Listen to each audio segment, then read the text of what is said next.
What's up guys, it's Stylo here and I'm actually back today with another Survive the Nights update video. Now it has been a little while since I've done one of these because obviously they've been pretty busy and haven't been churning out news. Obviously their main concern is obviously developing the damn game. Now, excuse me.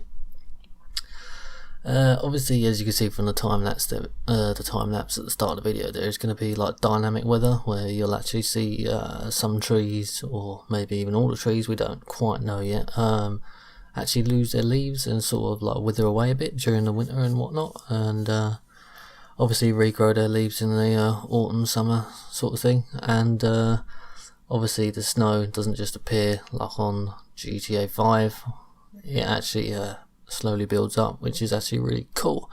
Now something like that I think personally can go really sort of not unnoticed, but sort of it's not given as much credit as I think it really deserves, so I take my hats off to them on that one. Fair play. Now what else have they been doing? They now have the health is sort of your immediate health is implemented, so obviously essentially that is your life bar. Drop it to 0 and obviously you'll pretty much die.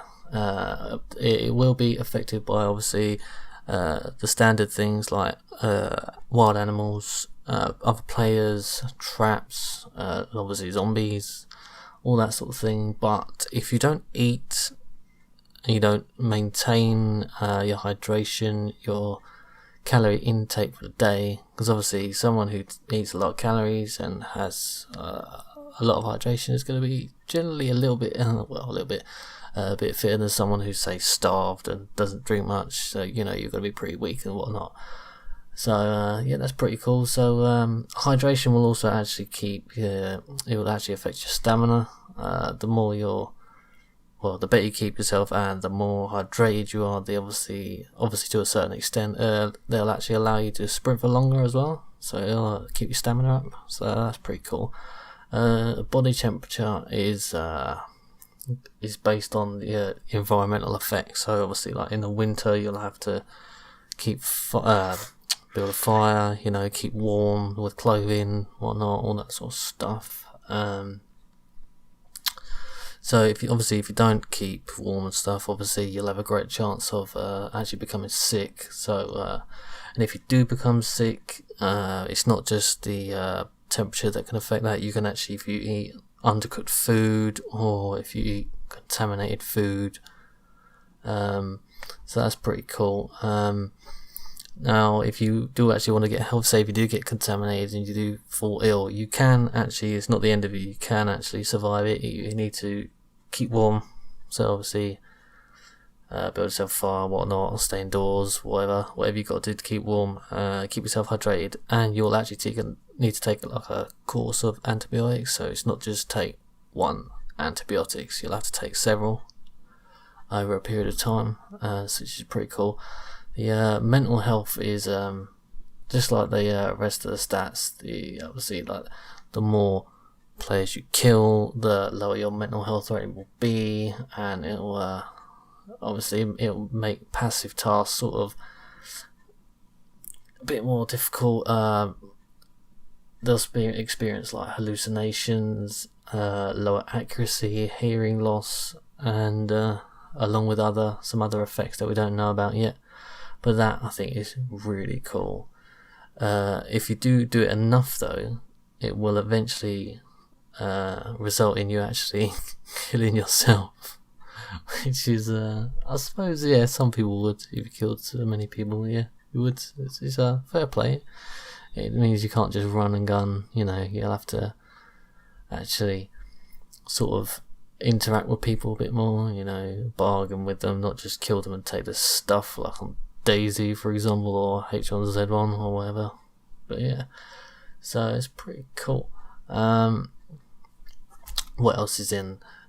Things like gun jamming, they are now in, so you obviously have to keep your gun clean. There will be cleaning kits that are found, and repair kits. You can repair up to 50% of the weapon.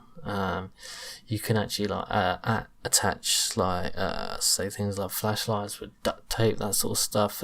Containers are in, but containers can be locked, well, certain containers can be locked, but it doesn't mean it's safe. Because just like in real life, if you have a padlock on something, it can be broken off. Now, to combat this, you can put traps nearby, board up your house, whatever you gotta do, board up whatever you're living in. And also you can, you can actually add multiple locks. I don't know if I said that. Did I say that? But anyway, yeah, you can do that.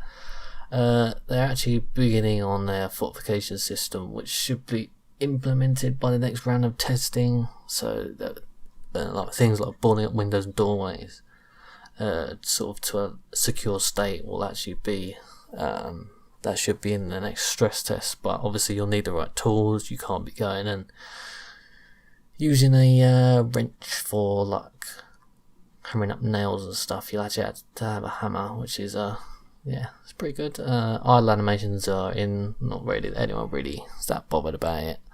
So at the moment it's going pretty well. I think there has been a vegetation overhaul, as you can see from the time lapse at the start, which is pretty cool. I won't bother putting any screenshots in because I think you get enough of an idea from the video and the time lapse at the start. But yeah, it's to be fair, I'm pretty impressed so far. I have to say, I am pretty impressed so far. Let's just hope it turns out the way that it keeps going the way it's going. So I take my hats off to you guys at A to Z. Keep up the good work, and I'm Stylo, and thanks for watching.